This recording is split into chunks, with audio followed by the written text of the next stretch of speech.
I'm Steve Keniston and I live in Boston. And I've been in the storage industry for 20 years. One of the things I've learned about the storage industry is with every technological innovation, storage has to evolve too. In this episode, we're going to talk to my good friend and industry pundit, Marc Farley. We're going to talk about the evolution of storage and data. And I've traveled 3,500 miles to ask him one question. Can we survive without data? I'm sorry you came all this way. That might have been a loaded question and probably exactly what I expected from Marc. He's a storage expert, blogger, and he's been in this industry for a long time.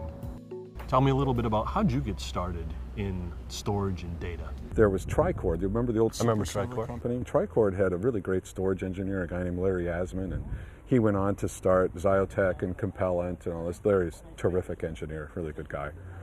And it was after taking the job at Tricord, I just thought, you know what? I want to work, it wasn't about storage, I want to work with this guy, right? It's about the people. It was about the people. But after getting there, you know, I've just stayed in storage. I found that I kind of liked it, you know, that weird arcane world that nobody else really understands. So Boston is known as the hub of the universe, but it's clear that Silicon Valley is the hub of the data universe. I wanted to ask Marc how that came to be. So actually, it's really interesting that we're here in San Francisco. Recently I've started looking into the history of the whole computer industry. You know, there was a big earthquake here in San Francisco, and it destroyed all the phone service. People from at&t were here trying to figure out how to restore phone service. Back at that time, they had a really forward-thinking CEO, and he came up with the idea that they needed to have a monopoly. He said, we have to be able to prove that we can do things that none of these other companies can do. And that was stringing a phone connection between New York and San Francisco. Nobody could do that. And the thing is, they got it, they achieved it. It's interesting, right? The voice then was what drove that. That was communication, that was the data. That grew a whole new subset of technologies that became new ways to transport data around right into where we are today. Yeah, and of course at that time it's not data as much as it is just voice, right? And people don't think of voice as information, but of course now we do. So essentially, at&t created the first social network. I've never thought of it that way, but you're right. Long distance is the next best thing to being there.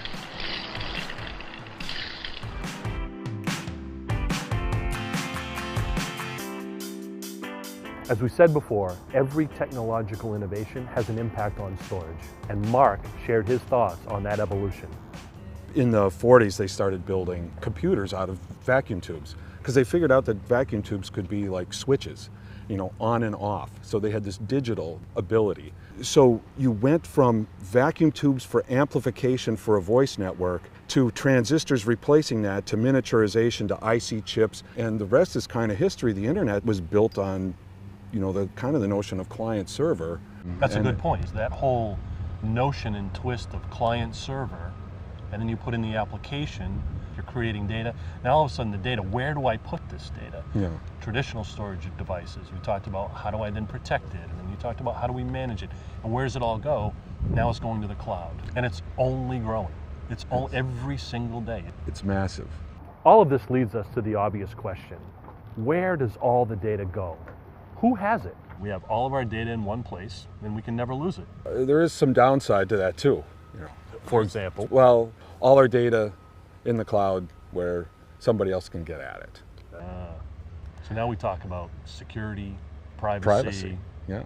A lot of businesses don't want to put their data into a public cloud because it could be hacked at some point. Once it's there, can you get it out? Will you take it out? Will somebody remember to take it out? Is the real question blocking this data from a privacy standpoint, or is it throwing it away? We often have conversations about the life cycle of data. We tell young people today, be careful about, you know, what you put on Facebook. It could hurt you in an interview 10 years from now.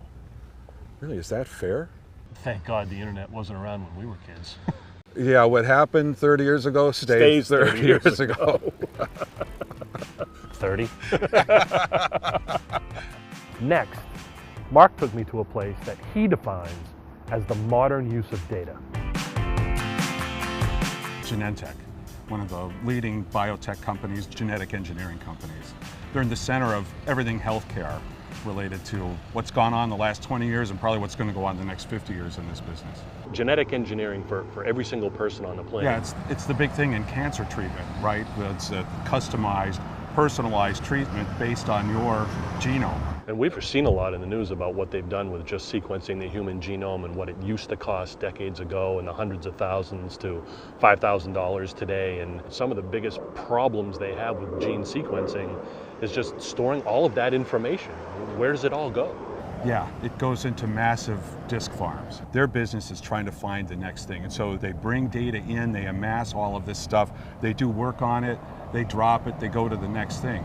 Well, the stuff that was dropped might still be relevant and might still be useful for another investigation, for another drug that they're working on. But you think about, the growth of data. I don't think there's an aspect of industry, an aspect of what's going on planet Earth that creates more data than life sciences. Boy, did Mark hit the nail on the head. Genetic sequencing is the future of medicine. It's an industry that requires massive amounts of storage capacity and massive IOPS to be successful. Mark's information was pretty compelling, but he did tell me he had one more thing he wanted to share with me. Something that would give me a view of the data needs of Silicon Valley. It's the closest hill to the valley. It's the closest hill that you get a great view. We'll see. Wow, so this is it, huh? This is pretty impressive. Yeah, Hunter's Point. All the way up there, Mount Tam, San Francisco, Oakland. You come down, the bridge across the bay, there's where Facebook has a campus. So right around there is the Google campus. All those white buildings in there are Apple. You move to the right, massive Cisco campus. And down over there is old IBM Cottle Road facility, that made disk drives for years, big storage facility. Netflix is in this direction. eBay is that cluster of white buildings. Imagine this, instead of all these buildings back in the 50s, this was all orchards, fruit trees. And now it's like this booming metropolis of data. It's the way of the future, right? Everybody wants to have lots of data so they can analyze it, so they can run their business. Cloud hosting facilities, isn't Exodus down here someplace? I mean, I think there is some data stored down there. There is, yeah. I mean, and the companies I'll talk to have, they store a lot of data here, but these big data centers, they require, they're expensive for electricity and cooling, right? So they're building them they're building them near rivers where they can have cheap hydropower. They're building them in northern environments where they don't need air conditioning, they can just open the doors.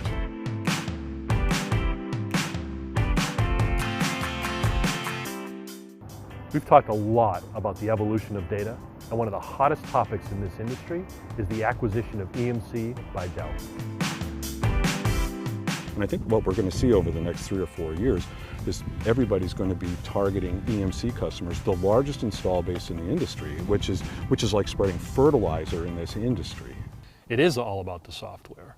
And EMC's legacy technology was built to be a part of their hardware, which, was what made it so robust, but it's not flexible. Just because a storage system gets old and is no longer being used, they don't want to have to migrate their data. What you want is your data to stay in place and the hardware changes out. I mean, that's the way the big cloud companies do it. Otherwise, migrating data is dangerous. Not only is it dangerous, someone once told me it's the most expensive thing to do in the data center. And you can't afford risk these days. No. Not with something that is becoming as important as data. You asked me earlier, can you live without your data, right? And maybe an individual like my mother can, but a business, that's trying to engage in this economy, there's no way. You can't live without it. Not today. Costs are way too high to not have it. And there's your answer. No. No, we can't live without data. Not today, not anymore. I'm Steve Kenniston. This is Data Unknown.